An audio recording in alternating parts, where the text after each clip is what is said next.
Sony may very well be porting more games to PC, and we can only hope that those ports are nothing like the Horizon Zero Dawn one, which felt more like a fuck you for not playing it on the PS4 rather than an acceptable alternative. I think there's some very definite changes going on within the console and PC landscape with this news, so let's jump in.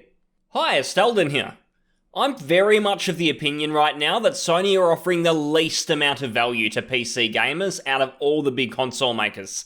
This is a bit of a controversial opinion, and I've been blasted for it before, but I want to really explain this properly so you can at least understand my point of view. If we look at Microsoft and Nintendo, we've got Microsoft offering Game Pass to the PC audience. They stopped trying to force primarily PC-focused players into buying an Xbox, and are instead offering good faith alternatives. We can all buy an Xbox if we want, if that's convenient to us and convenient to have in the lounge room, but we aren't feeling like we're missing out by not doing that. The Nintendo Switch is an interesting one. On paper, it's the same as Sony. You've got to buy a Nintendo console to play Nintendo games, so as a PC gamer, that might feel annoying.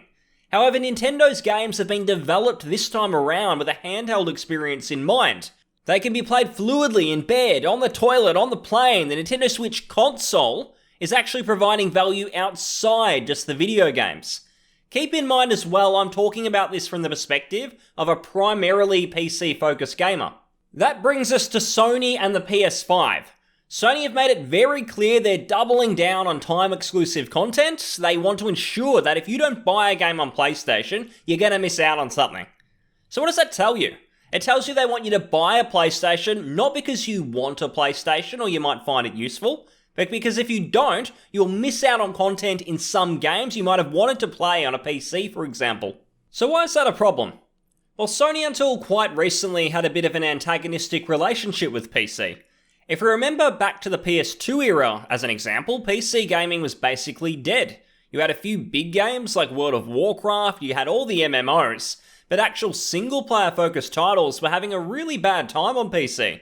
Remember, this was before Steam, and it really wasn't until Steam where the PC landscape shifted and became a viable alternative to consoles to play a lot of the big-budget titles that were already coming out. What that's done as PC gaming continues to grow is actually shrink the amount of people who've got interest in buying a PlayStation because it's a PlayStation. So forget about exclusives here. Forget about The Last of Us, Uncharted. I'm talking purely about the console itself and the value the console holds to a gamer. If you game primarily on PC, what is the value going to be from the console? It's not going to be handheld like the Switch. It's not going to be tech because a good PC is going to be better and provide you more options most of the time. I'm trying to be objective here as well because I'm ready to be attacked, and I'll say now I'm not like a PC fanboy or whatever you want to call it. I do prefer PC, and I'd like that choice when I play games. Just like I'm sure if you guys or someone prefers a console, you don't like it when a game is only PC because the developers haven't ported it. I can understand the frustration. So just clear and simple, the console itself provides no value to PC gamers. The console itself.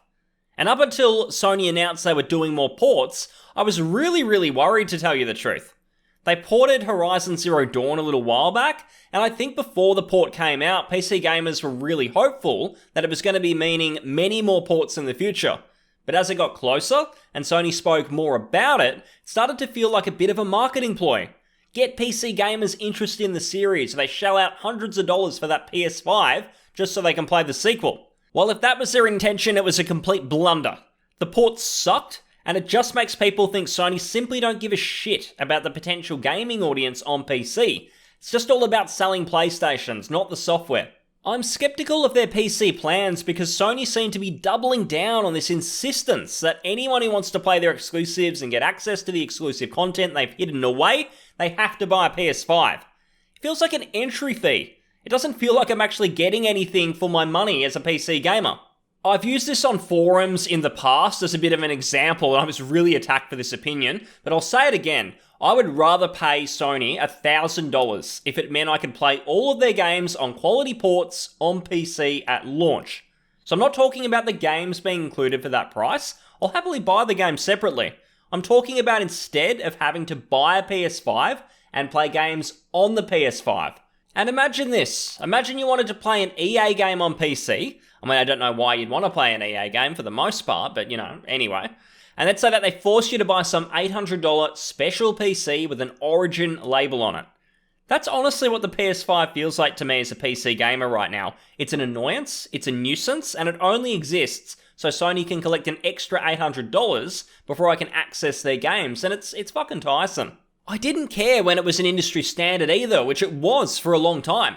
Nintendo were doing it, and I can get that they're still kind of doing it to an extent, but because the console, the Nintendo Switch, actually has some added value to it, I don't feel like I'm throwing money away to get access to games. And then Microsoft, as we discussed, they're not forcing you to do that anymore either, so it's really to Sony. But I want to be fair here, and I want to say, could all of that be over? Are we headed into the light now that Sony have spoken about being open to more Sony ports to the PC, more games to PC?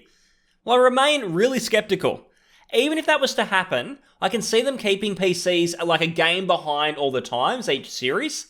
We've seen it with Horizon Zero Dawn, just trying to market the next game, and I can see them doing it with God of War as well. There's obviously going to be like a new one sometime soon, and I imagine PC will get the original probably just before or even just after that sequel comes out. Then you've got Bloodborne. I know myself, I bought a PS4 specifically for that game, and I do think that if From Software were to do another exclusive for them, that's when we'll see that fabled Bloodborne port and finally get to play the game at 60 FPS. Now, on a lot of Sony forums, PS4, PS5 forums, I've seen a lot of people say that's like fair, like that's a good way to go about it, but I think that's bullshit. That is not a great scenario where everyone wins. That's not respecting the PC audience and seeing them as a potential customer base to build on. It's just Sony throwing the odd scrap of a bone. I've heard the argument that Sony are in their right to do it because they're winning the console war, and therefore it's fine for them to be anti-consumer, locking away exclusive content for third-party games, inconveniencing the PC audience. I understand why they're doing it, but the thing is they won't be leaders in the gaming market forever. Console gaming originally became popular because technology was difficult to use for many people. It was new. Old PC games required you to download manual patches. Installing games was tricky for some, whereas now it's a walk in the park, and the younger audience coming through are using tech at a far younger age than we've ever done before. You see kids sucking their thumb with one hand, phone in the other. Tech is just not a barrier for entry anymore. The convenience factor is then the next argument, but even that has gone out the window with games having day one patches. The price of games is going up on consoles, and sales have never really been as good as they were back in the Xbox 360 days, given the digital sale of games is going up with retails now going down. The fact is there's just not much separating PC gaming and traditional console gaming anymore. Sony know it. It's why they're digging their claws, ensuring they have a ton more exclusive games from all their studios they have, including the ones they plan to buy, on top of all these third-party exclusive content deals. And there'll normally be someone who jumps on this and says, oh, but I love Sony games, they're my favourite. That's fine. It's a good thing that Sony are making these first-party games. In a world where we're getting things like Marvel's Avengers, filled to the brim with ridiculous monetization, DLC and chip packets for fuck's sake, it is nice that they're releasing genuine single-player games with no hidden nonsense. That's great. But make no mistake, they only exist to get people to buy the PS5 at all costs. It's not just about making a game with some integrity because they believe in that. They do it to ensure the PlayStation brand is respected. They don't want it to be mocked like the Xbox has been in the past with some of their middling crap like Crackdown 3. But where does it end? Sony seem like they aren't going to rest until everyone has a PlayStation no matter the cost. They don't care if PC players are inconvenienced with having to buy one. They don't care that objectively, to many people, it means the games they play on PlayStation could have been better if a PC option was available. Case in point, Bloodborne.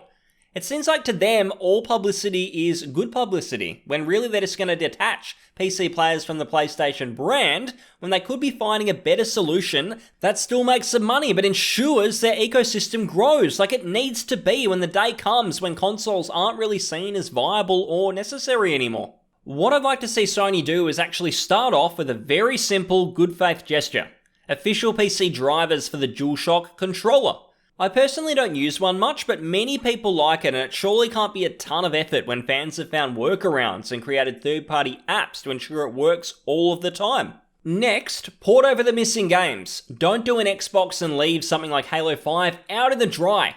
Port all the PS4 games over, start fresh, and you'll make a ton of money and invest people into all of these different series. To me, to give a bit of an example of this, was Neo. I got a copy of the PS4 title as a birthday present many years ago. I wanted to play it, but I just couldn't be stuffed setting up the PS4 again for one game, so I put it off. I put it off for so long, it came out on PC, and I actually bought it there on Steam, played it, and really enjoyed it. Now, I'm someone who owned the game on PS4, and I still went and bought it on PC. So you can imagine how insane the God of War sales, the Bloodborne sales, Ghost of Tsushima sales would be if they released them not just 3 or 4 years later, but the actual same day as the PS4, PS5 release. I really just don't see what they're actually losing by not doing it that way. And I mean, sure, I'm unlikely to buy a PS5, just like I won't be buying an Xbox Series X day one or probably ever, but I question if they actually make more money by holding these games to ransom, giving some people will simply ignore them altogether and never get into those series. Release them to PC players day one, and sure, some people just might not buy a PS5, but they will buy the games, and they'll probably buy all of the games, and you've got customers there for life invested in all those series. The console exclusive model just doesn't work anymore. Nintendo have seen that. They've gone handheld only, and they do it better anyway. You look at devices like the DS, it worked because they could release a new type of DS every few years with slight revisions, and people paid for the increased inconvenience, better control options, and the Switch may be the same when we get the new Switch that's rumoured. We might see better battery life, 1080p on handheld, there's a lot of potential options there. A home console revision? At best it's better tech, higher frame rates, some better textures in game. But it doesn't feel good when you know those games could just be on PC and the experience would still be better than whatever they're doing with that console revision. But I mean, this is all probably a pipe dream. I don't really think anything will change in the short term.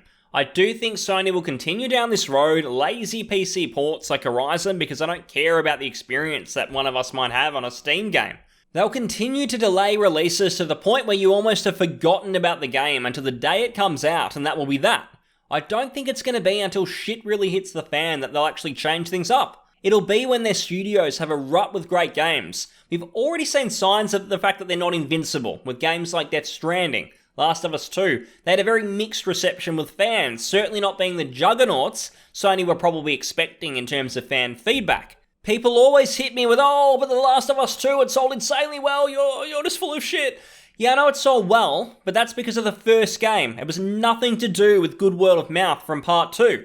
So I say to Sony, please just think about playing the longer game. Realise that PC gamers, they don't want to play on a fucking PlayStation. They don't want to play on a console. Just bring your games over. Bring them over day one. Don't worry about like 3-year delays to get a game on here just for marketing reasons like with Horizon. Have a bit more respect for the audience and the platform, because if you do that, you bring your games over, people are going to buy them because people think that you make really good games, so that'd be awesome. Hope you enjoyed the video. If you did, please comment, like, and subscribe. I'll see you on the next one. Thanks very much, and bye-bye.